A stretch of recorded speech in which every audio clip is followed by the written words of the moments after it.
तो आइए बच्चों, कल की कक्षा में हमने क्या पढ़ा? स्वतंत्रता की ओर आधा भाग पढ़ा है ना बच्चों। दूसरा भाग अभी मैं आपको पढ़ाऊंगी, ठीक है ना बच्चों।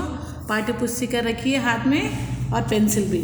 तो यहाँ पर हम डेट डालेंगे ना बच्चों। आज क्या डेट है? आज 30 तारीख 12वां महीना और साल 20 है ना बच्चों। डेट डालिए तो आपको पता चलेगा कि पहले भाग में हमने आधा पढ़ा और दूसरे भाग में मैं आपको आधा पढ़ाने वाली हूँ, ठीक है ना बच्चों। तो देखिए बच्चों, अभी तक क्या हुआ? दानी को टेंशन हो रहा था कि ये लोग कुछ ना कुछ प्लान बना रहे हैं। क्या प्लान चल रहा है? उन्होंने फर्स्ट किससे पूछा? माँ से पूछा। माँ ने क्या कहा? मुझे खाना बनाने दो बोलकर वहाँ से उसकी माँ ने उसे भगा दिया। दूसरे बिंदा चाचा जो खेत में काम कर रहे थे उनसे पूछा तो उन्होंने बताया कि हाँ जो कुछ प्लान चल रहा है, ऐसा ऐसा है बोलकर उन्होंने बताया। फिर वो कहाँ जाता है? अपने पिता के पास जाता है। जहाँ वो क्या कर रहा था? चरखा काट रहे थे। पिताजी, क्या आप माँ और आप दोनों भी दंडी नामक की जगह पर जा रहे हो क्या गांधी जी के साथ? बोल के उसने कल पूछा था ना बच्चों। तो आज हम यहाँ से पढ़ते हैं।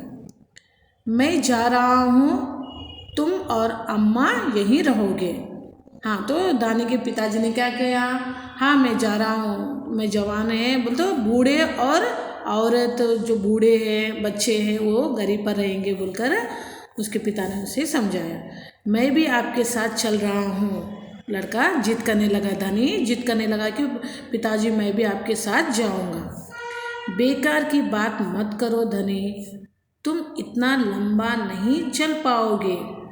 आश्रम के नौजवान ही जा रहे हैं। बेकार है ना, फालतू की बात मत करो धनी, यहाँ बहुत लंबा रास्ता है, बहुत दूर जाना है हमको चलकर। आप थक जाओगे और नहीं चल पाओगे।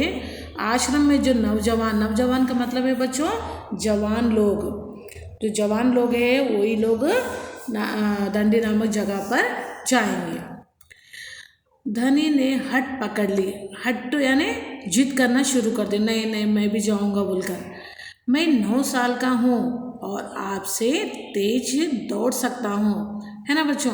वो क्या सोच रहा है? मैं छोटा बच्चा हूँ ना, मैं आपसे भी फास्ट चल सकता हूँ, मैं दौड़ सकता हूँ बोलकर वो अपने पिताजी को बोल रहा है। धनी के पिता ने चरखा रोक कर बड़े धीरज से समझाया। अब उनको पता चल गया, जिद पे उतर गया बोल के उसने क्या किया? चरखा चलाना रोक दिया और धीरज यानी धैर्य से आराम से उसे समझाने लगा। सिर्फ वे लोग जाएंगे जिन्हें महात्मा जी ने खुद चुना है। हम अपनी मर्जी से नहीं जा सकते बेटा, जो गांधी जी जिनको बोले ना चलने के लिए वही लोग चलेंगे यात्रा पर बोल के उसके पिताजी ने उसे प्यार से समझाया। ठीक है, मैं उन्हीं से बात करूँगा, वह जरूर हाँ कहेंगे। धनी खड़े होकर बोला और वहाँ से चल दिया। चलो आपकी बस की बात नहीं, मैं गांधी जी को ही पूछूंगा कि मैं भी आपके साथ चलूँगा। और वहाँ से वो चला गया।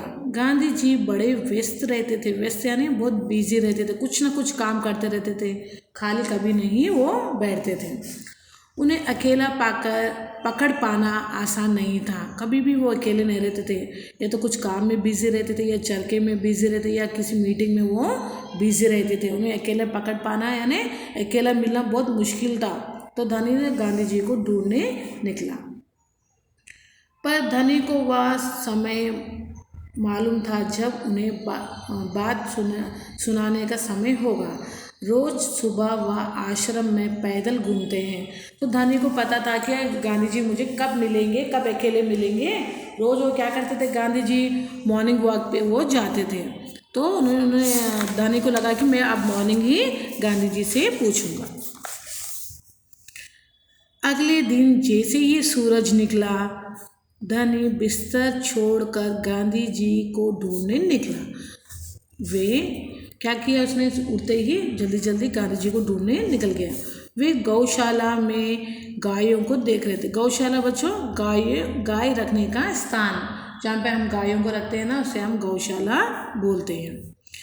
फिर वह सब्जी के बगीचे में मटर और पत्ता बंद गोभी देखते हुए बिंदा से बात करने लगे। बिंदा चाचा जो खेत में काम करते हैं ना, वहाँ पर वो जाकर क्या देख रहे थे बच्चों? मटर बगीचे में मटर, बंद गोभी यानी कैबेज, पत्ता गोभी बोलते हैं ना, उसे हम बंद गोभी भी बोलते हैं। बिंदा से बात करने लगा, को खेती बाड़ी के बारे में वो बिंदा से बात करने लगा। धनी और बिन्नी लगातार उनके पीछे पीछे चल रहे थे। गांधी जी कब अकेले मिलेंगे, कब मैं पूछूंगा बोल के गांधी जी को वो फॉलो कर रहे थे। कौन कौन? धनी और उसकी बकरी। अंत में गांधी जी अपनी झोपड़ी की ओर चले। बरमादे में चरखे के पास बैठकर उन्होंने धनी को पुकारा। गांधी जी चुपके चुपके देख रहे थे कि लड़का सुबह से मेरा पीछा कर रहे हैं, तो उसने क्या किया, गांधी जी ने क्या किया, चबूतरे पे बैठ गए और चरखे के पास और उसे आवाज़ लगाई। यहाँ आओ बेटा बोलकर गांधी जी ने धनी को बुलाया। धनी दौड़कर उनके पास पहुँचा। बिन्नी भी साथ में कूदती हुई आई। बिन्नी उसकी बकरी है ना बच्चों, वो कूदती हुई गांधी जी के पास दोनों गए। तुम्हारा क्या नाम है बेटा? धनी बापू। गांधी जी ने पूछा क्या नाम है बेटा तुम्हारा? धनी ने कहा धनी बापू, मतलब मेरा नाम धनी है बापू बोलकर बोल रहा है। और यह तुम्हारी बकरी है? गांधी जी ने क्वेश्चन किया। हाँ तुम्हारी बकरी है क्या ये? जी हाँ, यह मेरी दोस्त बिन्नी है। बिन्नी है बकरी है, जिसका दूध आप रोज़ सुबह पीते हैं। जो दूध आप पीते हैं ना वो मेरी बकरी का है बोलकर वो धनी गर्व से मुस्कुराया। मैं इसकी देखभाल करता हूँ, जो आप रोज़ दूध पीते हैं ना उस बकरी की देखभाल मैं करता हूँ बोलकर से गर्व महसूस हुआ। गर्व यानी प्राउड के जैसा महसूस हुआ और वो मुस्कुराया। बहुत अच्छा, गांधी जी ने हाथ हिलाकर कहा। बहुत टेस्टी है उस बकरी का दूध बोल के हाथ हिलाया, क्योंकि बकरी का दूध ही गांधी जी पीते थे, इसलिए उनमें उतनी फुर्ती रहती थी। आपने पिया बच्चों कभी बकरी का दूध? बहुत ताकतवर होती है बकरी के दूध। अब यह बताओ धनी कि तुम और बिन्नी सुबह से मेरे पीछे क्यों घूम रहे हो? मैं सुबह से देख रहा हूँ तुम दोनों मेरे पीछे पीछे आ रहे हो, क्या बात है बोलो बोलकर गांधी जी ने धनी से कहा। मैं आपसे कुछ पूछना चाहता था। तो धनी थोड़ा घबराते हुए उसने कहा मैं थोड़ा कुछ पूछूं क्या आपसे बोलकर उसने कहा। क्या मैं आपके साथ दांडी चल सकता हूँ? जहाँ आप लोग जा रहे हैं, जहाँ आपने प्लान किया वहाँ पे मैं भी आऊँ क्या आपके साथ बोलकर गांधी जी से उसने पूछा। धनी ने हिम्मत करके उसने कहा डाला, अब तो बोलना ही है बोल के बोल दिया। गांधी जी मुस्कुराए। गांधी जी हंसे उसको देखकर।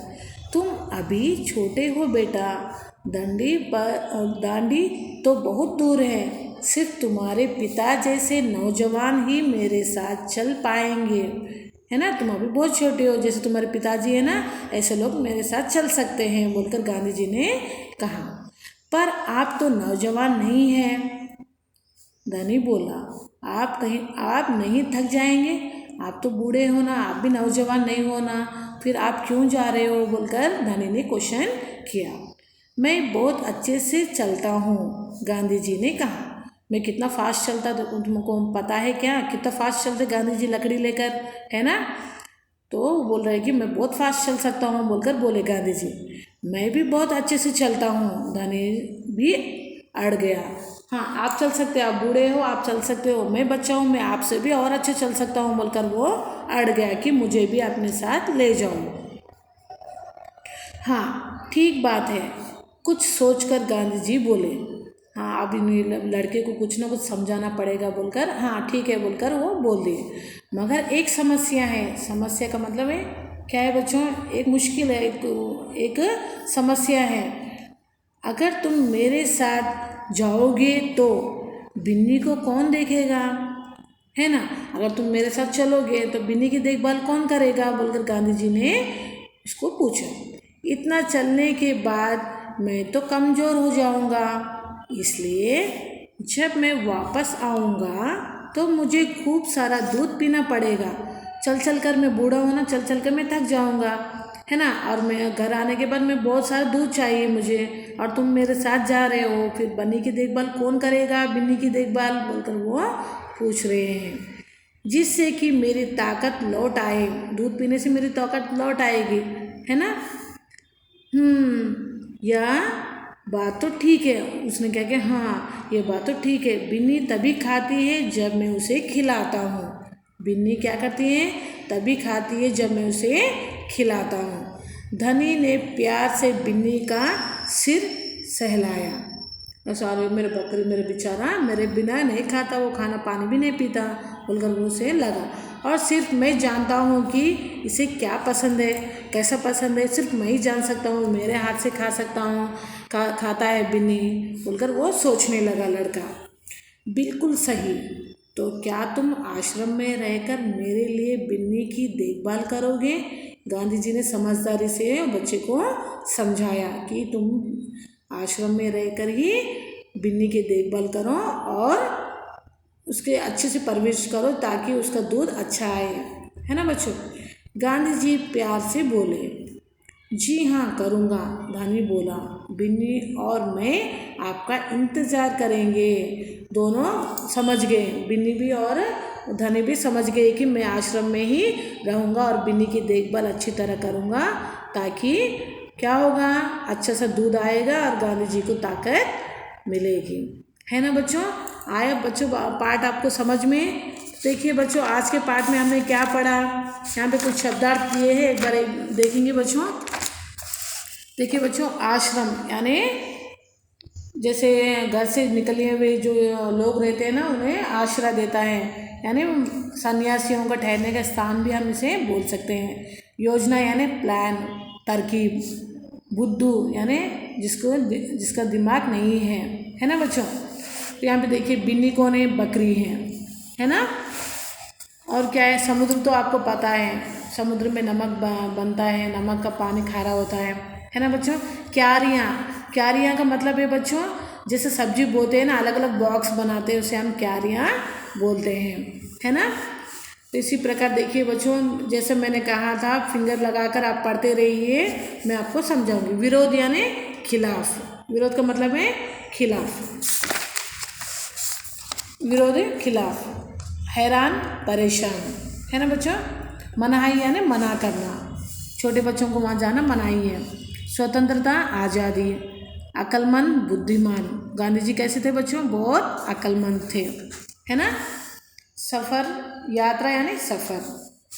आज के पाठ में हमने क्या देखा, व्यस्त यानी बिजी। धीरज यानी धैर्य, है ना बच्चों। गौशाला का मतलब है गायों के रखने का स्थान, जहाँ पर गाय रखते हैं उसे हम गौशाला बोलते हैं, है ना। बर्मा में यानी चबूतरे पर बैठ गए। चरखा यानी चरखा चलाते थे गांधी जी, है ना। गर्व यानी प्राउड, गर्व से उसे हंसी आई, हाँ मेरा बकरी का दूध आप पीते हो बोलकर। तो आपको ये पाठ समझ में आया ना बच्चों। आप आज और कल दो कक्षा में मैंने आपको लेसन एक्सप्लेन किया है ना बच्चों। इसका नोट्स में नेक्स्ट वीक दूंगी, ठीक है ना। तब तक आप आराम से लेसन पढ़िए और लेसन के जो हार्ड वर्ड्स है, मीनिंग्स हैं, वो आप ध्यान से पढ़िए, ठीक है ना बच्चों। तब तक धन्यवाद बच्चों।